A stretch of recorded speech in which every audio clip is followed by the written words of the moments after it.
Diz assim: apronta-te, você pode acompanhar na tela caso sua tradução estiver diferente. Apronta-te e vai viver em Sarepta, a cidade que pertence ao território de Sidom. Ordenei ali uma viúva que te providencie teu sustento. Ele partiu em direção a Sarepta, e quando chegou à entrada da cidade, estava ali uma viúva apanhando lenha. Ele a chamou e lhe solicitou: trazei-me, por favor, uma vasilha com um pouco de água, para que possa saciar minha sede. E quando ela estava se retirando para buscar água, ele a chamou uma vez mais e lhe pediu: por favor, traze-lhe também um pedaço de pão. No entanto, ela replicou: tão certo como vive Yahvé, Senhor teu Deus, juro por seu nome que não tenho um bolo sequer, senão tão somente um punhado de farinha numa vasilha e um pouco de azeite na botija. Estou, portanto, apanhando um dos gravetos para levar para casa, a fim de poder preparar uma refeição para mim e para meu filho, para que comamos e depois morramos. Elias, porém, me assegurou: não temas, vai, faz como te disseste, mas primeiro faz para mim um bolo pequeno e traz-me aqui. Depois farás para ti e para teu filho. Porquanto assim diz Yahvé, o Senhor teu Deus: a farinha da vasilha não se esgotará, e o azeite da botija jamais faltará, até o dia em que Yahvé fizer chover sobre a terra. Imediatamente ela se foi e fez tudo segundo a palavra que Elias lhe comunicara. Assim ele, ela e sua família comeram fartamente durante muitos dias. A farinha da vasilha não se acabou e jamais faltou azeite puro na botija, tudo conforme a palavra de Yahvé que ele transmitira por meio de Elias. Até o 16. Amém? Amém. Louvado seja o nome do Senhor. Glória a Deus. Irmão, muito obrigado. Deus abençoe. Poder se assentar, meus irmãos. Amém, irmão. Muito obrigado, viu? Aleluia, Jesus. Glória a Deus. Uma fome na terra, uma seca, que levou o povo de Israel a um período de escassez muito grande, a ponto de faltar o básico, o alimento. Um período muito terrível. Por quê? Porque Israel estava mergulhado numa idolatria muito grande. O rei Acabe casou com uma mulher cirofenícia, a famosa Jezabel, e através deste relacionamento condenado pelas Escrituras, existem certos relacionamentos que a gente se envolve e que se convertem numa furada, não somente na questão do matrimônio, O matrimônio feito em Deus é uma bênção, mas tem pessoas que se casam sem Deus, sem a bênção de Deus, casam para viver uma vida de sofrimento. Israel ficou mergulhado na idolatria, e através de Elias, Deus julgou aquela nação.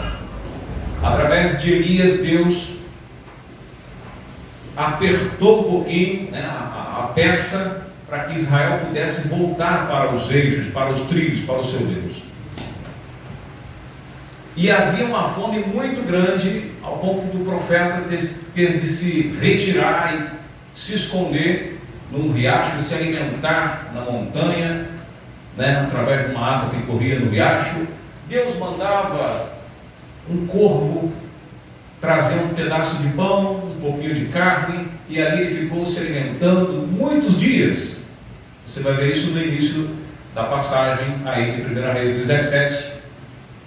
E aquele corvo, que é um animal considerado impuro, um animal dentro da fé, da doutrina judaica, dentro do judaísmo, é um bicho, um animal, uma ave impura, porque ela comia carcaça, ela come carcaça de animal morto. E Deus usava esse bicho. Veja como que Deus trabalha, veja como que Deus trabalha na vida daqueles que têm fé. Amém. Para se alimentar, se for necessário, de um corvo, sem julgá-los, sem censurar e sem criticar o agir de Deus na sua vida. Deixa Deus usar quem tiver de usar para te abençoar, para fazer você crescer na fé e na comunhão com Ele. Diz a palavra de Deus que aquele rio secou, o corvo parou de trazer o alimento.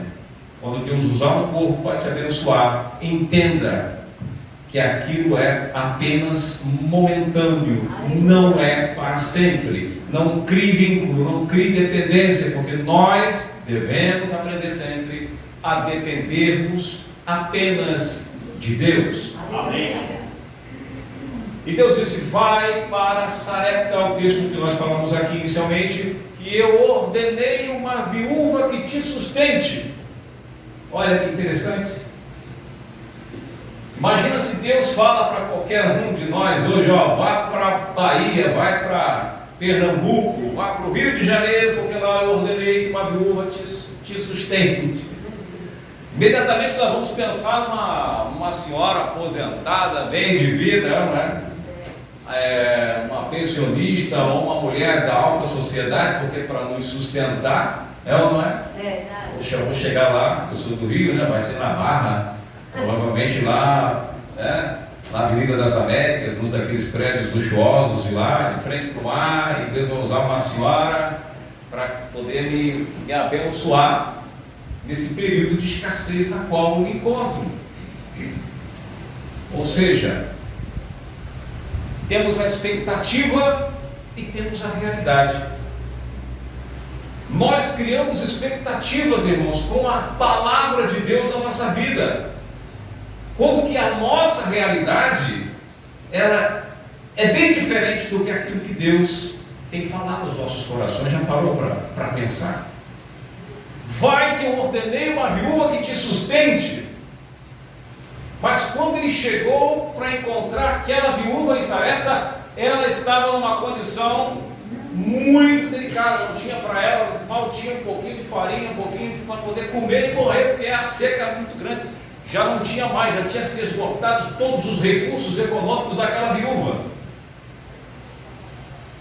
Quer dizer, não vou dizer que Elias tinha criado uma expectativa, porque ele era um homem de Deus, vivia sobre a visão do Senhor, sobre a orientação de Deus, porque aqueles que andam com Deus sabem para onde estão indo e como Deus atua. Sabe o que Deus vai fazer? Deus disse: a viúva vai te sustentar. E quando chegou lá, a viúva não tinha mal para ela e para o filho, ela tinha para comer e morrer, como nós vimos aqui, né? Como que as pessoas hoje são ensinadas a criar expectativas, com falsas promessas, muitas vezes vindo anunciadas por parte de Deus. Deus disse, Deus falou. Você abre o TikTok, você abre o Facebook, você abre o Instagram, olha, Deus manda te dizer que a partir de agora vai acontecer, e você cria aquela expectativa, quando na realidade o seu momento, ele é um pouco diferente.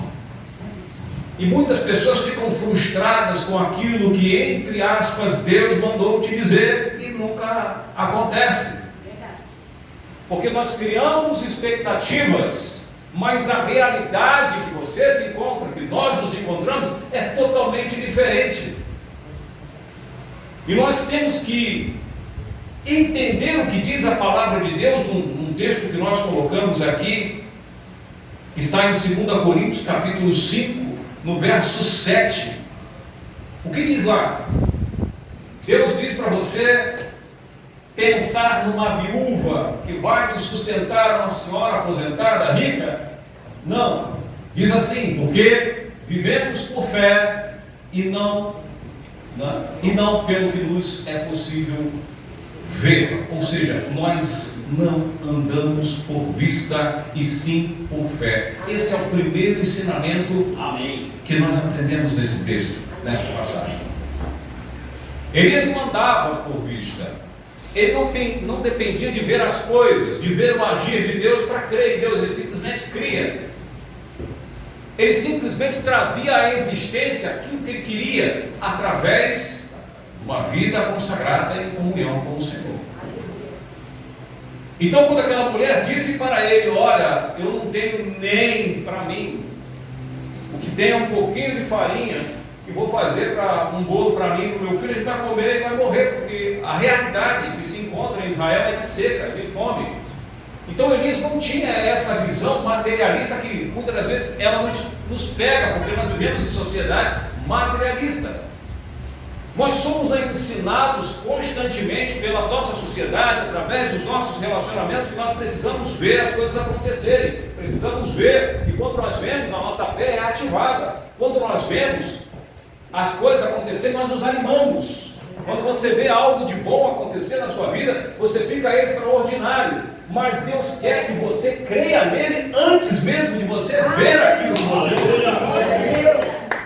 Nós precisamos crer nele antes mesmo de ver as coisas acontecerem. Isso chama fé. Nós andamos, o Filho de Deus deve andar pela fé. Deus não disse para Elias: eu vou te mandar uma viúva rica, uma senhora abastecida, que ela tem condições econômicas para te sustentar. Deus não disse isso. Nós devemos aprender a interpretar aquilo que Deus está falando conosco pelo Espírito, e o que Ele está dizendo apenas, não colocar ingredientes a mais na palavra de Deus. Se Deus mandou você ir para o Rio de Janeiro, que lá ordena-se que uma viúva vai te sustentar, pode ter certeza que qualquer viúva é possível te alimentar, porque é Deus que vai usar. Pode ser uma viúva na comunidade da favela, porque tem gente que mora em comunidade do Rio, em favela do Rio, que tem condições econômicas muito melhores do que quem mora na Barra, se você puder entender o que eu estou falando. Porque a bênção de Deus, ela vai com a pessoa, ela segue os seus filhos. Esse é o primeiro ensinamento que nós aprendemos nesta manhã com esse texto maravilhoso: andar por fé. Amém. Vai lá e faz para mim primeiro. Faz para mim, traz para mim, primeiro para mim, depois você volta. Depois a gente chega nesse ponto aí interessante desse texto. Bom, em segundo lugar, o que nós aprendemos com esse texto também, meus irmãos, que eu queria compartilhar, é que nós somos responsáveis por aquilo que está acontecendo conosco. O cenário, muitas das vezes, que nós vivemos é aquele que nós preparamos com as nossas ações, com nossas palavras, com nossas atitudes. O que eu quero dizer com isso? Que o cenário era ruim para Elias, para aquela senhora, para todos os habitantes de Israel. A situação era caótica, seca, violenta, mas aquela seca que agredia Israel há algum tempo, há 2, 3 anos, foi profetizada pelo próprio Elias. Quando nós lemos aqui, 1 Reis, logo no capítulo 17, onde lemos? No verso 1. O que Elias diz no primeiro versículo do capítulo de 1 Reis 17? Diz assim, verso 1: Então Elias, o tisbita, dos moradores de Gileade, disse a Acabe: Vive o Senhor, Deus de Israel, perante cuja face estou, que nestes anos, nem orvalho, nem chuva haverá, segundo a minha palavra. Segundo a minha palavra, não vai chover, nem vai acontecer nada durante os próximos anos, 3 anos e meio para ser mais exato, de seca total. Aquela fome que estava em Israel, aquele momento de delicado, porque volta a dizer, Israel estava mergulhado em idolatria, afastado do Eterno, distante de Deus, foi adorar outros deuses, foi seguir o seu rei, um rei cego, como disse o Senhor Jesus: se um cego guiar outro cego, ambos cairão no mesmo buraco. O pastor estava falando de cego, né? Agora, pô, a cara estava cego, pastor, precisava fazer uma cirurgia para enxergar bem, adorando Baal, E quando vai adorar Baal, Baal tem uma ramificação de vários deuses chamados Baalins, vários Baal, tudo quanto é coisa. Cego de amor por Jezabel. E o profeta deu uma sentença, a palavra dele foi: não vai chover. Vocês precisam saber que o Senhor Jeová é Deus. Não vai chover, não vai ter fartura, vai ter seca, vai ter dificuldade, vai ter problema. Ou seja, Elias estava vivendo aquilo que ele mesmo havia profetizado, havia falado.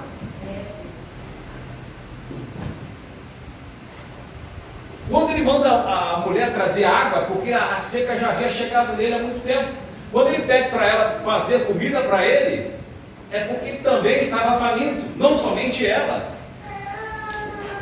E o que nós aprendemos nesse texto, meus queridos irmãos, nesse momento, nesse fato que ocorreu? É que nós, muitas das vezes, não podemos reclamar do que acontece conosco, porque nós podemos estar vivendo aquilo que nós mesmos temos anunciado, temos feito, temos falado, temos profetizado.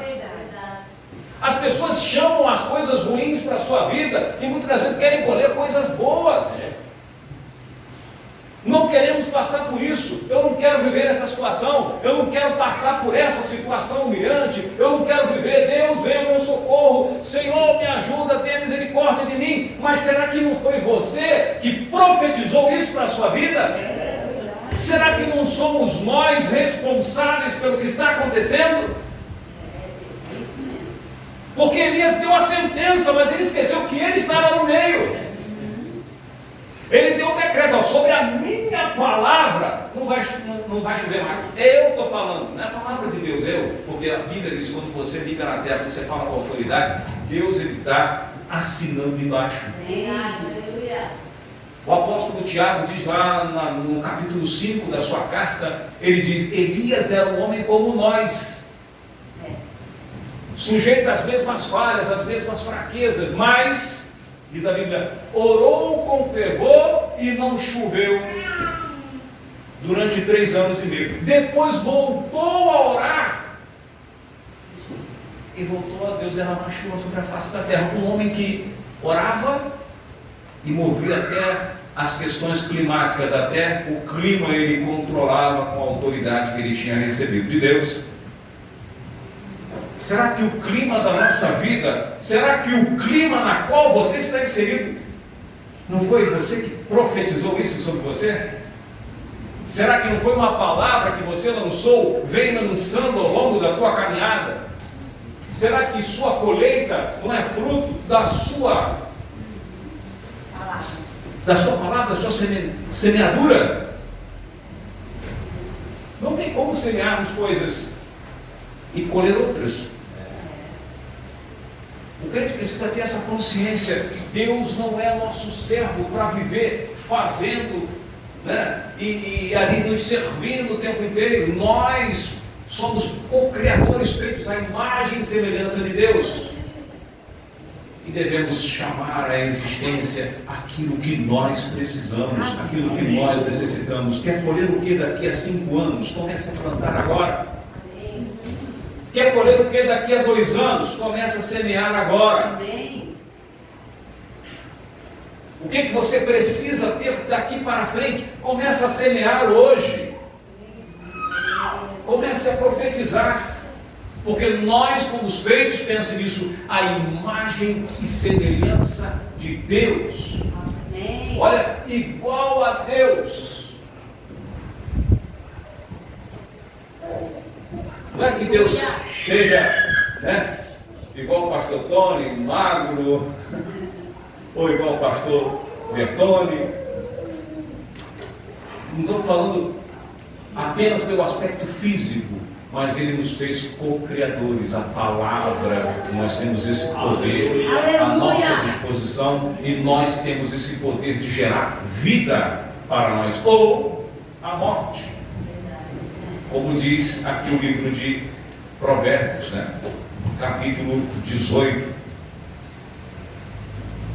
verso 21, o que ele diz lá em Provérbios? Olha como que nós vivemos, como que a Bíblia fala, como que essa questão da palavra. Eu vou ler aqui esse versículo. Diz assim nessa tradução, Provérbios 18, verso 21, a morte e a vida, o quê? A morte e a vida estão no poder da língua. Aquele que a ama comerá do seu fruto. Já vi. É um preceito bíblico. É uma ordenança bíblica. Tanto morte quanto vida. Haverá seca 3 anos e meio. Vai voltar a chover sobre a minha palavra. Elias gerou, primeiramente, morte. Porque quantos que não morreram naquele momento? Quantos que não morreram de seca? Principalmente as pessoas mais vulneráveis à questão da seca, do calor. Pessoas mais sensíveis, com problemas de saúde, pessoas de idade. Quantas pessoas morreram? Porque o homem de Deus falou, vai ficar na seca agora, não vai chover mais. E às vezes nós vivemos momentos em nossa vida quando nós atraímos essas coisas para nós mesmos, para a nossa vida. Nós falamos, olha, eu não aguento mais, meu Deus, agora não sei, eu quero morrer, eu não aguento mais viver. E acontece morte na sua vida. Ah, meu Deus, eu não aguento mais, eu vou deixar isso tudo, eu sou crente há 30 anos e nada acontece na minha vida, será? Vou para o mundão, vou fazer, vou acontecer. E Deus não vai te impedir.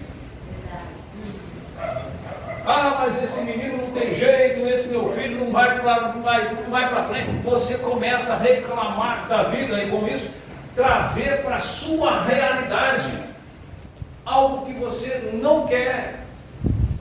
Você tem outra perspectiva para a sua família, você tem outra expectativa para a sua casa, mas você fala, está difícil. Mas você fala, não vou conseguir. E essa palavra gera no mundo espiritual um efeito que vai ser, em determinado momento, permanente, até que você entenda pelo processo. E não adianta culpar a Deus. Não adianta colocar a culpa no diabo, porque o que é bom é Deus, o que é ruim é do diabo. Nós ficamos com essa filosofia que o sistema vai colocando para nós durante muito tempo, e nós nos isentamos das nossas responsabilidades, dos nossos atos. Comece a profetizar para a sua vida, para a sua casa, para o seu trabalho. Comece a falar o que você realmente precisa e deixe de lado um pouquinho as coisas que não estão indo bem. Ou peça para Deus mudar aquilo que não está indo bem. Não reclame do que não está indo bem. Está ganhando pouco? Somos dois. Está ganhando pouco? Vamos dar as mãos aqui, mas vamos profetizar que vamos ganhar mais. Amém. Profetiza. Está sendo perseguido? Se for por causa do Evangelho, somos dois. Profetiza que vai passar. Amém. Verdade. A morte e a vida estão no poder da sua palavra. Quem ama a língua vai comer do seu fruto. Ou seja, quem ama falar, quem ama reclamar, vai comer que fruto? Quem ama a gratidão, agradecer, quem ama a felicidade, quem ama as coisas boas, quem ama as coisas de Deus, vai colher o quê? Vai falar do quê? As coisas de Deus, vai comer do fruto. Se você ama falar, em dado momento da nossa caminhada, as pessoas que gostam de falar pouco são bem-aventuradas, né? Eu falo, pelo menos não corre o risco de falar, porque não deve.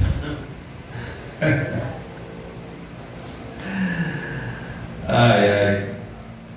Bom, voltando aqui o texto de 1 Reis, para terminar, meus irmãos, para não me estender muito, capítulo 17, mais uma coisa nós aprendemos nesse texto.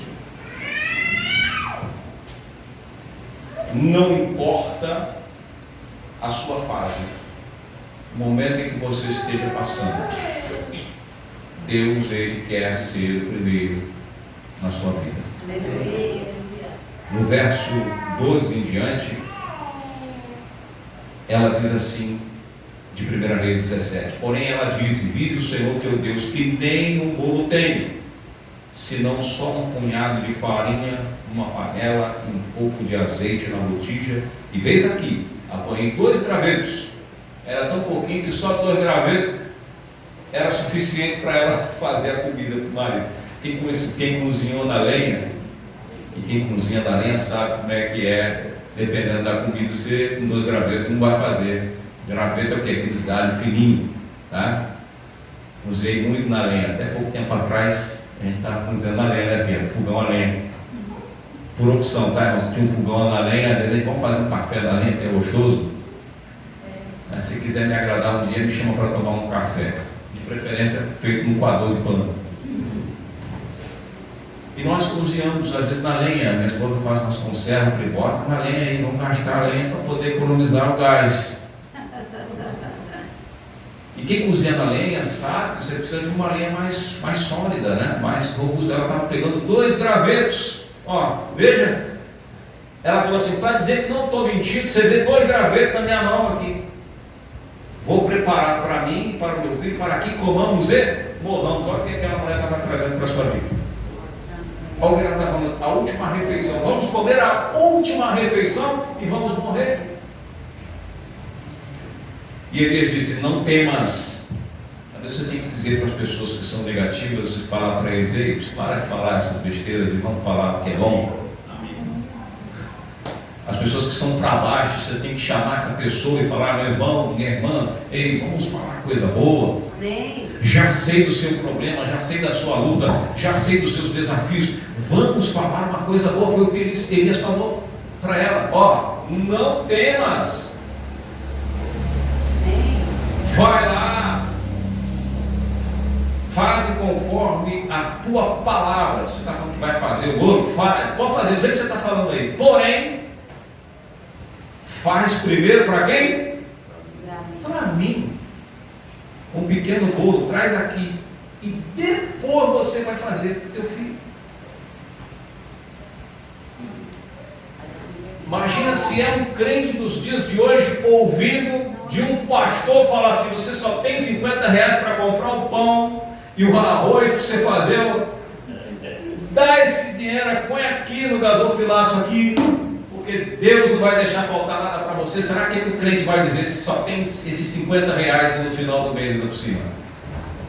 Vai falar uma barbaridade, não vai? Que absurdo! Esse pastor não está batendo bem das ideias, não. O pastor está careca de saber que eu estou desempregado, está pedindo meus 50 reais. Pastor, o senhor está careca de saber que eu não tenho. Foi uma brincadeira, estou falando da careca, eu não esqueci ali. Como é isso? Ela só tinha 2 gravetos, um pouquinho, ela tinha tão pouca comida que 2 gravetos era suficiente para fazer o bolo dela. E o profeta fala: vai lá, faz esse bolo aí, vai, traz para mim um pequeno, pode trazer para mim. Irmãos, isso é andar por fé. Isso é profetizar sobre a vida de uma pessoa. Isso é ensinar a pessoa que Deus, ali o profeta estava ali sendo representado ali pelo próprio Deus. O que Elias falava acontecia, como nós sabemos. O Majoeiro, 3 anos e meio, pronto, o Majoeiro era um homem que tinha a comunhão, o contato com Deus. Não era nenhum charlatão da fé. E nós, nesses tempos, temos que identificar quem é um charlatão e quem é verdadeiramente Deus, evidentemente. Amém. Para você ter fé, de voltar até para casa e deixar aqui no altar uma oferta para agradar a Deus e ter fé para sair daqui sem a certeza que você vai ter para comprar inicialmente, né? Porque se você está fazendo, você vai ter certeza que Deus vai mandar. Mas pela fé, você tomar uma atitude pela fé, tem que confiar em primeiro lugar que aquele é o homem de Deus e que a palavra de Deus é verdade na sua boca. Amém. Faz primeiro para mim e depois, diz o texto, depois, é que a gente gosta do depois. que é para já, para ontem. Falar em depois para frente é arrumar problema. Falar mais para frente, espera um pouco e Deus vai te abençoar. Tenha paciência, né, pastor? Tenha paciência, irmão, calma. Vamos buscar a Deus hoje. Depois Deus vai cuidar desse problema que Ele sabe que você tem. Depois faz para ti e para o teu filho, vocês vão viver muitos dias. Porque assim diz o Deus de Israel: a farinha da panela, nós conhecemos bem esse texto, né? Não acabará, nem o azeite da botija faltará até o dia que o Senhor mandar chuva. Quer dizer, vai acabar. Mas só vai acabar a farinha e o azeite quando Deus mandar chuva, mandar bênção. Ou seja, aquela mulher foi e fez conforme a palavra de Elias, e assim comeu ela e sua casa muitos dias. Diz o verso 16: da panela a farinha não se acabou, da botija o azeite não voltou, conforme a palavra do Senhor que ele falara pelo ministério de Elias. A palavra de Elias era a palavra do Senhor nos seus lábios. Faz dele primeiro para mim. Por que primeiro, Deus? Por que primeiro você faz para Deus? Porque nós vivemos hoje num período da humanidade onde as pessoas estão muito egocêntricas. Por que muitos relacionamentos não vão para frente? Porque o ego fala mais alto. Ele não me entende, ele não faz o que eu quero, ele não dá o que eu preciso, ele não está comigo, ou ela não me ama, eu quero que ela faça assim, ela faz assado, e fica aquele confronto de ego. Qual é o que vai falar mais alto? O relacionamento acaba indo embora. E às vezes entre duas pessoas até que se gostam, mas o ego, eu não aceito isso, eu não aceito isso para a minha vida, eu não quero viver assim, ela tem que fazer o que eu quero, ele tem que me agradar, e vai aqui naquela briga. Não pega o ego e coloca na cruz e fala: Deus muda. Nós oramos para Deus mudar o outro, e muitas vezes tem coisas em nós que precisam ser mudadas.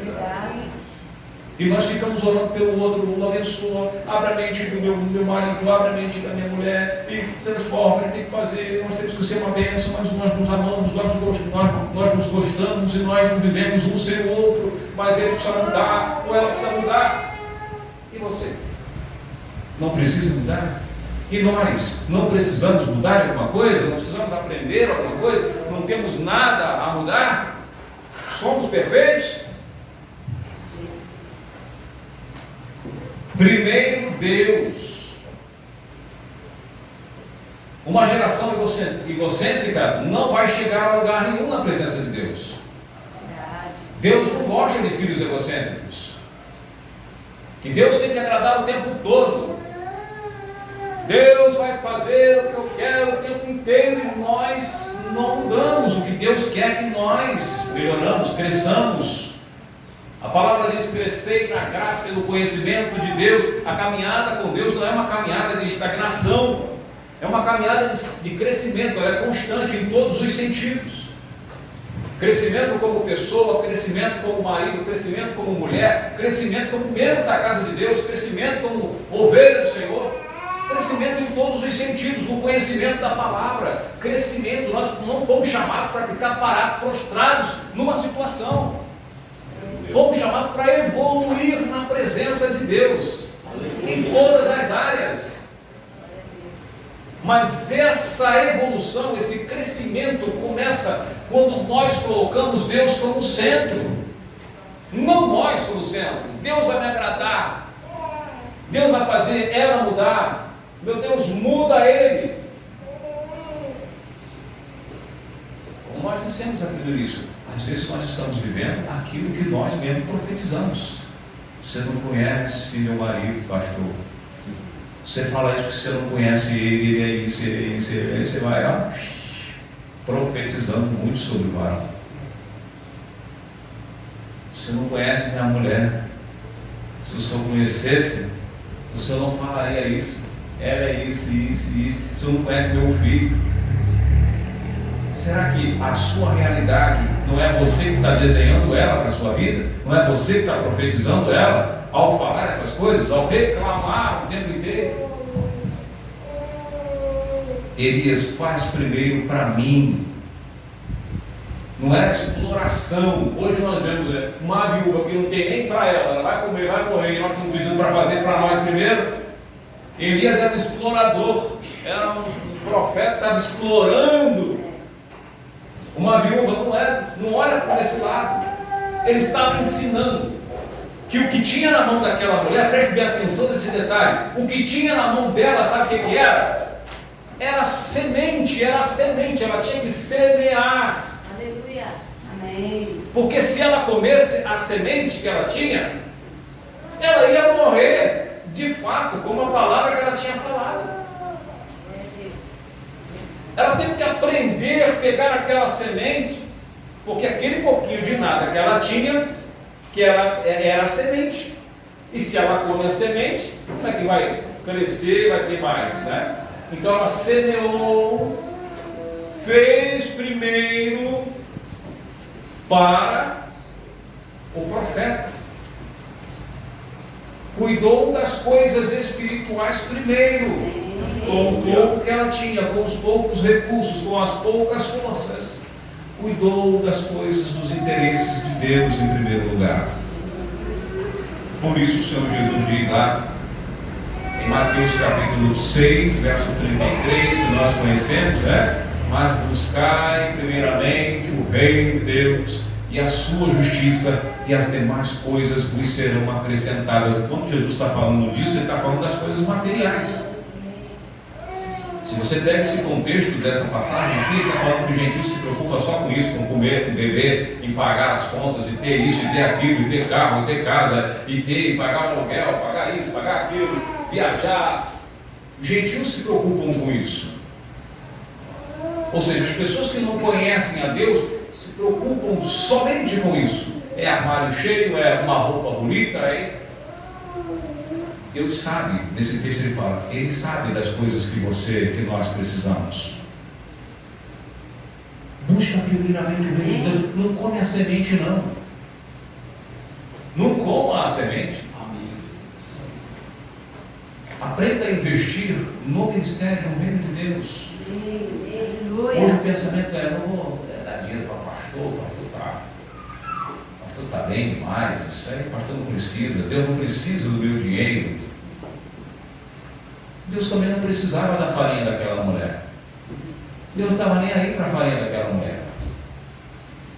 Se ela faz conforme a mente dela, se ela segue o coração dela, se ela segue a vista dela, ela ia se prejudicar. Mesmo com a ordem dada pelo profeta, faz que você não vai ter problema. Pode fazer que Deus vai suprir sua necessidade.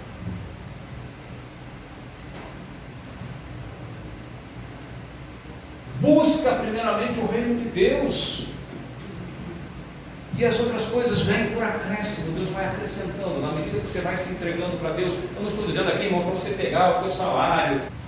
Eu estou falando para nós nos atentarmos para as coisas de Deus, nos preocuparmos um pouquinho, pastor, o que o senhor está precisando, o que esse mês teve a necessidade, conseguiu honrar os compromissos aqui, tá? O senhor precisa que, o senhor quer deixar que a energia da igreja eu pague esse mês? Você não vai ficar mais pobre se você fizer isso. Você não vai falir se você falar para o pastor, olha, pastor, tem aqui, eu não sei quanto vem a água, mas está aqui R$100 que vou interar para pagar a conta de água. Não, mas eu já dou o meu dízimo, ele que se vire. Você tem que ter essa preocupação, pastor. Quem é a irmã que está encerando aqui a igreja? O que é que eu posso cooperar? Nem posso ajudar a irmã, porque o irmão que faz a limpeza precisa também tirar um dia para descanso, ter férias. Sabe, é nos atentar, nos preocupar. O que eu posso fazer para o reino? Tem um equipamento esfregalhado, precisa que conserte. O que eu posso fazer? Posso somar? Não coma a semente. Plante para que ela, num determinado tempo, ela cresça. e possa germinar na sua vida. Amém. Deus precisa ser, como diz Colossenses capítulo verso 1 de Colossenses, verso 18, Jesus quer ter em tudo a preeminência. Ele é a cabeça do corpo da igreja, ou ele é o princípio, primogênito entre os mortos, a fim de que absolutamente em tudo ele tenha a supremacia, a preeminência, em outras traduções, para que em tudo ele possa ser o primeiro. Amém. O primeiro em tudo. Glória a Deus. Mas hoje é o contrário, as pessoas querem primeiro para elas. Deus primeiro tem que fazer para mim, para aí, Deus, nossa, Deus me abençoar. Meu irmão esse dia me ligou, olha por mim, porque eu joguei na Mega Sena, está acumulado, se ganhar do dinheiro violento, você montar um estúdio para você e fazer, comprar um terreno, fazer uma igreja. Falei, sério? Não, se eu ganhar, não lembro agora, 40 milhões, eu vou te dar pelo menos 5. Ora aí que eu te dou 5 milhões, na hora manda Pix. Falei, rapaz, eu vou ganhar 5 milhões? É assim? Só orar para você ganhar na Mega Sena, mas tá fácil. Isso é molezinha. Entende? Mas primeiro Deus tem que me abençoar, primeiro eu tenho que ganhar na Mega Sena. Falei, não, mas eu estou precisando de menos que isso. Eu preciso só de R$300 para a igreja. Você pode atender isso aí? Eu só tenho a semente, ou seja, eu só tenho o suficiente para fazer a aposta. Então, meus irmãos, para terminar, esse texto tem muitos ensinamentos. Muita experiência. Quem anda com Deus tem história para contar, tem experiência para contar agora. Os pastores têm muita experiência. A irmã mesmo contou um milagre extraordinário, um cisto no rim, e logo depois, na outra consulta, só vi assim, cara, que não pegou, hein? Que maravilha. Oh, Deus cuida de nós. Aleluia. Amém. Como o irmão disse, enquanto o piolho é problema para alguns, para outros vai ter problema com o piolho. Ah, que maravilha. O irmão vai falar, esse é o teu problema? O meu, eu não tenho esse problema. Não preciso nem de pente. Está todo mundo aí que eu botei aqui a escova, cadê o pente? Estou atrasado. Bom, não pode acordar até 5 minutos mais tarde, porque não vai perder tempo penteando o cabelo. Verdade. Graças a Deus. E se alguém achar o pente, não vai ter briga, né? Não precisa, pode usar à vontade. Então, irmãos, com Deus você aprende a viver uma realidade segura, a ter menos expectativa das coisas, das pessoas. Você vai ter uma realidade sabendo que a sua realidade é construída na medida em que você vai tendo comunhão e intimidade com Deus. Com Deus você entende que o que acontece na sua vida, você é responsável por isso. Não fique se vitimizando. Hoje temos tanta gente se vitimizando e buscando aquelas músicas, aqueles hinos que são mais para massagear o ego, porque você se sente vítima de tantas injustiças que são injustiças que talvez você mesmo profetizou, falou para a sua vida, sem saber da responsabilidade, muitas vezes ignorando que a palavra que você fala, ou as suas ações geram reações no mundo espiritual. Tudo que nós fazemos no campo físico gera um efeito, desencadeia um efeito no mundo espiritual. Tudo que em Gálatas capítulo 6, verso 7 diz, não vos enganeis, tudo que o homem semear, isso também colherá. Você pode semear com a sua palavra, você pode semear com a sua mente e materializar aquilo que você está passando. Tudo que nós semearmos, você vai colher. Você é o responsável, então, pela sua vida daqui a 5 anos, daqui a 3 anos. Como é que você quer viver daqui até lá? Começa a falar hoje, começa a semear hoje palavras boas para você mesmo. Seja o primeiro a te abençoar. Amém. E aí Deus vai abençoando, Deus vai respaldando. Vê que Elias falava, ó, vai ficar sem chover, sem chover. Faz primeiro para você, para mim, não vai voltar para você. Assim acontecia. Agora, quando vê uma nuvem do tamanho da mão de um homem, vai lá, manda a cabra correr a pressa dos cavalos, dele que vem uma chuva violenta aí. Só com uma nuvenzinha do tamanho da mão do homem, é desse mesmo texto. Você está entendendo? Começa a gerar, a fazer com que as coisas espirituais trabalhem em seu favor e não contra você. Amém. Faça as coisas acontecer, profetizando. Você é responsável pelo que acontece na sua vida.